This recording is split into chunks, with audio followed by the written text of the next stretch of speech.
On this story, let's speak with Hannane Ferdjani, France 24's correspondent in the Ivory Coast, who is covering Laurent Gbagbo's visit.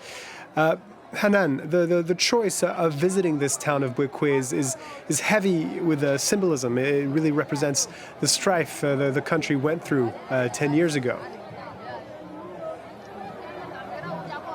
100%, absolutely. And before I even get into this, I can tell you that he has just arrived in Duekoue, and he is right now, just saying hello to the people that have been waiting for him for so long, for hours. He has just made his way through to this monument that was erected in tribute to the people that died during this massacre back in 2011. And of course, this is a very symbolic event, a very symbolic visit. It's about him pretty much, respecting his promise, a promise he gave to the people of this region back when he returned to Ivory Coast in 2021.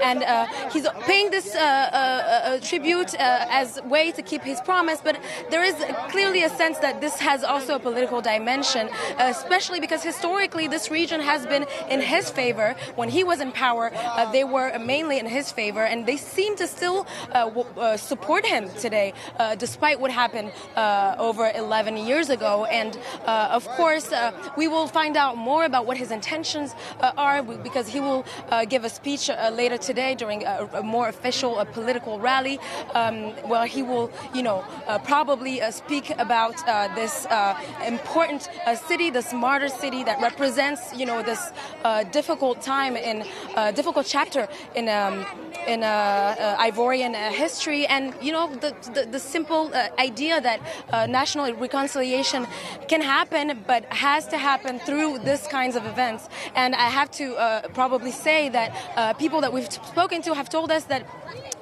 it is great to have Laurent Gbagbo here, and that they would appreciate if they also had a government authority from Alassane Ouattara himself come here and pay tribute to them, just to recognize the trauma that they've been through. Judged from the conversations you've had while you're waiting for Laurent Gbagbo's arrival in the city of Duekoue, have you spoken to anyone who maybe wasn't so pleased to see him come back? Well, it was definitely not a unanimous perception of his return. I would say that generally speaking, people are pretty happy. They're happy is probably not the right word, but they're more so.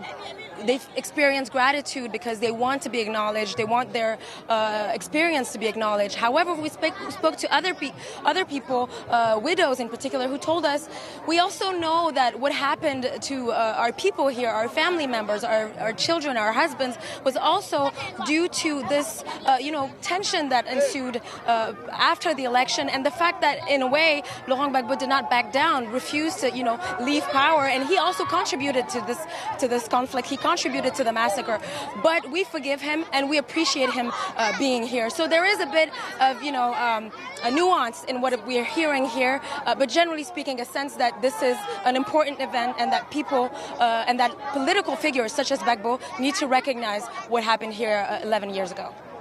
Hannane Ferdjani reporting from Duekoue in Ivory Coast, and that historic visit of Laurent Gbagbo in that town that suffered so much violence in 2011.